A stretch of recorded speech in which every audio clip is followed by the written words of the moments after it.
As the recording ended, my father sat there, stunned, not sure of what to make of any of it, before his eyes began to drift to me, still very wide-eyed, a look of astonishment on his face. "Is that truly you, my Gabriel, my son?" "Yeah, it's me. I already told you that, but once again, I know you've been dealing with a lot of fakes, so I'm gonna let the disbelief go.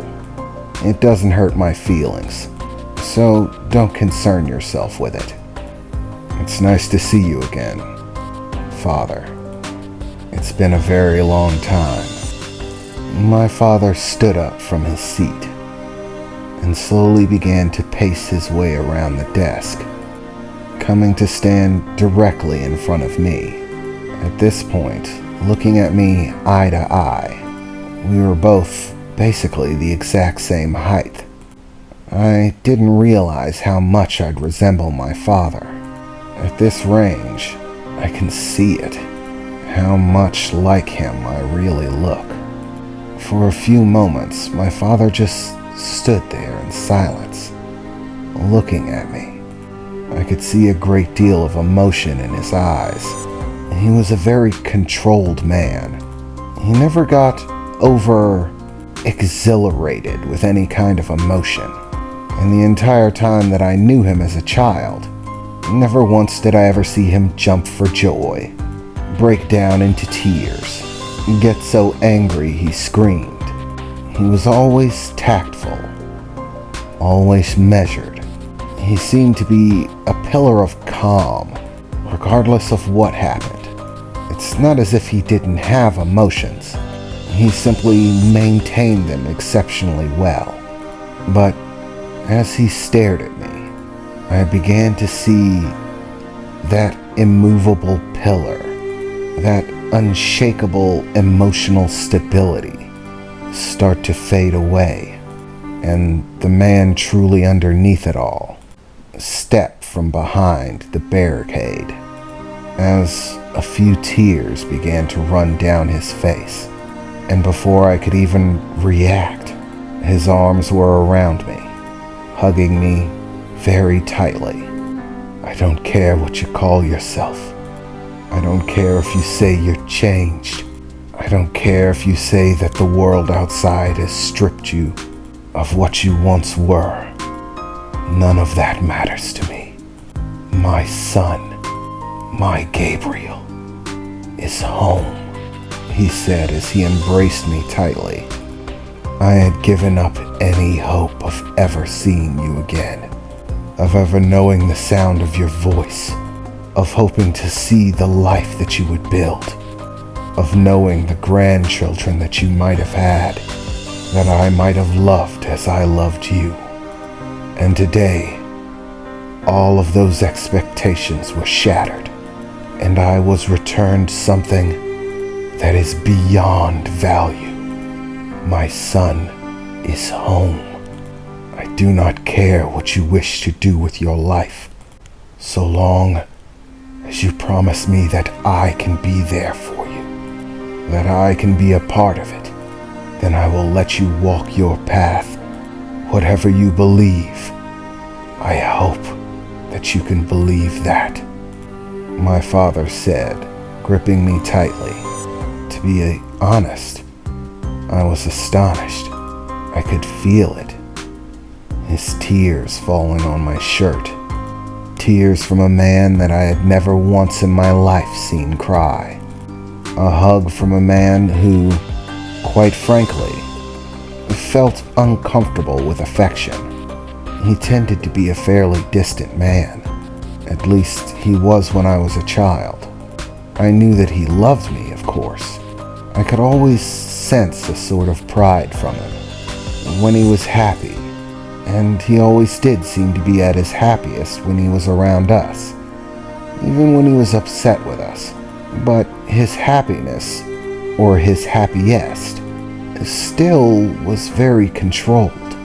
I don't think I've ever seen my father display this much emotion. And whether it be the emotion he was displaying, or whether my own feelings had anything to do with it, I can't really be certain. But it didn't take long for me to be hugging him right back, to find tears on my own face, as we embraced right there. And after a few moments, my father finally let me go, separating and beginning to adjust his suit somewhat, sniffling just a bit as he wiped a few tears from his face, trying to pull himself back to that emotional calm that's quite regular for him. Honestly, it looked like he was uncomfortable with the fact that he displayed that much emotion, and was trying to get back to a zone that he felt comfortable in, more like himself. I suppose that's enough of that. It's good to see you, son. And, of course, I'm glad you're back. Yes, your family, your mother, your brother. I must notify them immediately, he said, getting a surprised look on his face, as if he was shocked that he didn't think about it sooner, beginning to walk his way to the other side of the desk at a quick pace. It was at that point that I heard a few different sniffles coming from some other people in the room, and I looked over to find several of my friends with tears on their faces. Emily, of course, as well as Lilith. Even Al was actually starting to tear up a bit. Hey, are you actually crying, old man? Don't tell me you're actually human in there. Here I was thinking you were just a withered old prune. I didn't think you had any tears left in there, old man. God damn it, kid, Al shouted as he tried to wipe away a few tears. Why do you always gotta ruin shit? Here I was feeling good for you, and now I'm back to wanting to kick your ass just like normal. I suppose I shouldn't be surprised. You always were a smartass, he said, smiling in my direction. So, it really is you? I mean, you're Gabrial. So, when you said you remembered me, Lilith said as she stepped forward. Who could forget the #1 snoop in all of Newgate City? So, how did that affair turn out? Did they end up getting a divorce or not? I said with a grin. Lilith shed a few more tears, wiping them off her face, but with a smile. Yeah, they got the divorce, and she married the tennis instructor, and he got married to a model half his age. I lost track of them after that, she said, snickering a little bit. Well, I do hate to put a damper on all of this emotional stuff, but I do have a very real mission to accomplish of sorts. Mission? Lilith said. What are you... And at that point, the surprise on her face slowly began to turn to anger. Alexander, that slimy rat, Lilith said, her fists starting to curl up, gritting her teeth a bit. I can't believe that bastard. All of these years, walking around with a smile on his face, acting as if he was concerned about you. And every time I said that I was off on a search to find you, he would offer me his best wishes, saying, I really do hope you find him this time.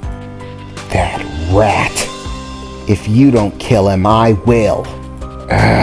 It infuriates me.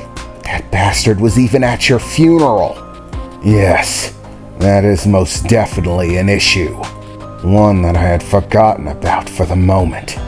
I got too carried away with all of that lovey-dovey stuff and completely forgot Alexander. He was responsible. The only question is how to deal with it. What are you talking about, how to deal with it? I looked over to my father, saying, with an angry expression on my face, I already told you. I'm gonna kill that bastard. Gabriel, I know you're upset, but it isn't as simple as that. You aren't in the Yellow District anymore. There are laws and order here. Justice. We do not have to rely on vigilante vengeance. We'll need to deal with Alexander in a different way. Besides, he is still one of the primary stockholders in biotech. It will take time to remove him from the board. And remember, we don't actually have proof of what he did. What are you talking about? I was there. I saw him. He said it right to my face, I replied, furiously gritting my teeth. I know, Gabriel, my father replied. But you were only a child. Not only that, you went through an exceptionally traumatic experience.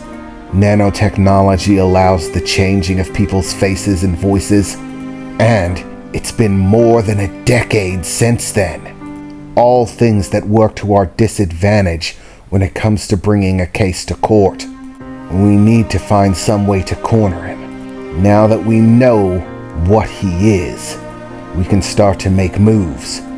Find a way to get him to admit what he did. And once he does, we can convict. Justly. Screw that, I said, looking over to Lilith for a moment. Hey, Lilith, is Alexander's office still in the same place? Lilith looked up to me with a furious expression on her face. Yeah, actually it is. In fact, he's down there right now. Gabriel? Gabriel, no! My father said sternly as he saw the look on my face as I looked towards the elevator doors, and without any hesitation began making my way there.